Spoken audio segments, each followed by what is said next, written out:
Ya, bismillahirrahmanirrahim. Assalamualaikum warahmatullahi wabarakatuh. Pada video kali ini saya akan menjelaskan sedikit tentang sifat biologi tanah.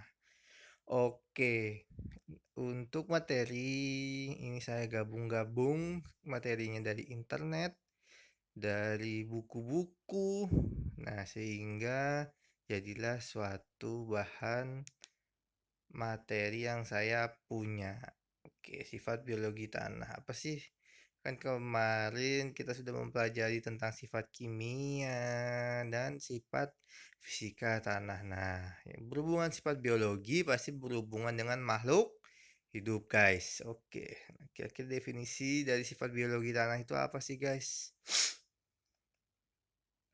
Nah, biologi tanah adalah ilmu yang mempelajari tentang organisme hidup dalam tanah, klasifikasi dan aktivitas metabolismenya, serta peranan dalam siklus hormon dan perombakan bahan pencemar.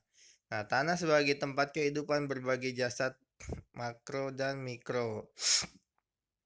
Oke, tanah. Tanah itu dia sebagai tempat habitat yang sangat banyak. Oke, di dalam tanah itu misalkan dia tuh banyak banget nih, ada banyak pohonnya, ada yang mikro, meso, dan makro. Nah, persaingan untuk mendapatkan nutrisi dan tempat tinggal dan kelembaban itu sangat tinggi. Jadi di dalam satu tanah, yang misalkan kita ambil tanah itu ya banyak betul itu tanahnya.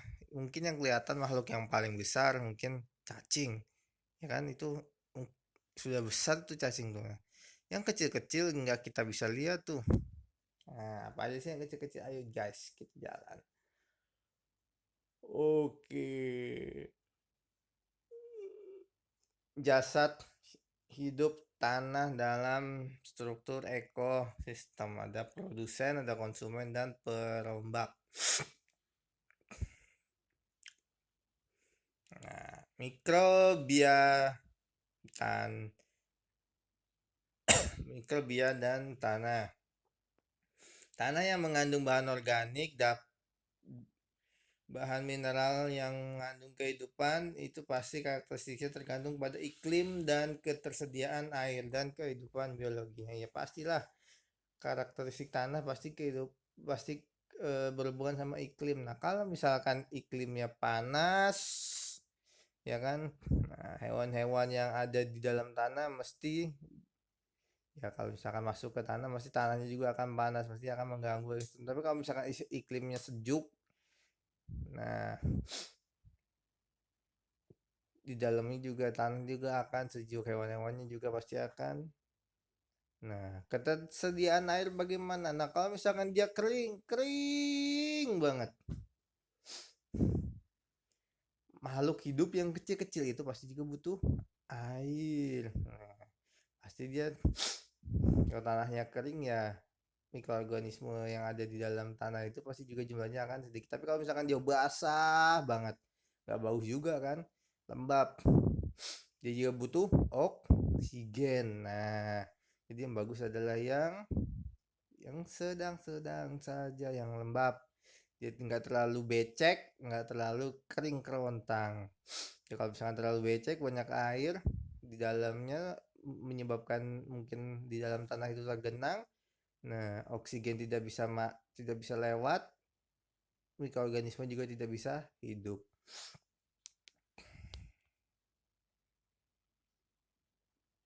Terus kehidupan biologi.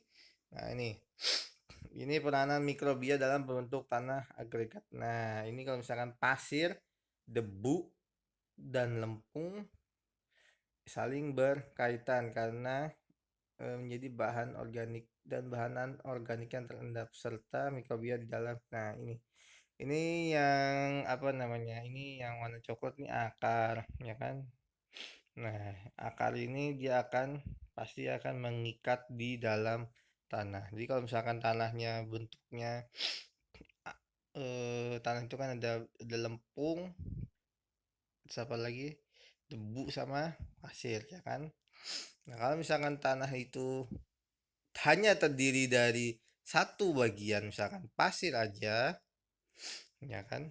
Nah, airnya pasti akan masuk dengan mudah dan dia akan lari karena si akar ini tidak mengikat ke pasir dan debu. Tapi kalau misalkan dia lempung aja, si air ini akan terlalu padat, sangat padat, sangat padat. Nah, jadi yang bagus adalah komposisinya harus digabung. Oke, klasifikasi organisme di dalam tanah.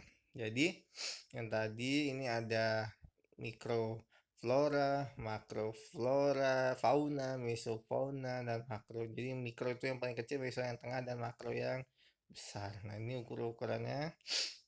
Nah, ini soil biodiversity, jadi keragaman di dalam tanah. Nah, ada bakteri, ada fungi, ada protozoa, nematoda, insek, moluska, ya kan? Terus ini ada jumlahnya, jumlah tanah, ya kan? Ini dalam 1 gram tanah isinya segini banyak. Nah, oke, fungsi organisme tanahnya. Nah, jadi bakteri dan jamur dia berfungsi apa namanya? Melakukan residu. Nah, menghasilkan senyawa ini. Terus kemudian ini yang apa? Yang perombak, sebagai perombak dia sebagai mutualisme, ya kan, memperbaiki pertumbuhan tanah sebagai patogen, nah menyebabkan penyakit dia. Nah, sebagai parasit dia juga parasit pada nematoda, termasuk juga menyebabkan penyakit. Nah, nematoda itu cacing, guys. Nah, ini cacing kayak begini. Nematoda itu dia memakan akar. Lain loh ya, kayak ulat Hercules yang gendut itu lain tuh, bukan. Itu yang gendut itu yang kayak yang warnanya putih, matanya merah, gede. Itu ulat Hercules, bukan nematoda. Nematoda ini dia nggak kelihatan gini. Nah, bentuknya kayak gini, tapi kalau misalkan dilihat dengan kasat mata dia nggak akan bisa dilihat nih, harus bisa dilihat dengan mikroskop. Nah, ini kalau misalkan kita banyak cacing, pasti otomatis tanah yang kita punya pasti bagus. Oke, guys, itu materi kuliah dari saya tentang sifat biologi tanah. Oke, terima kasih dan assalamualaikum warahmatullahi wabarakatuh.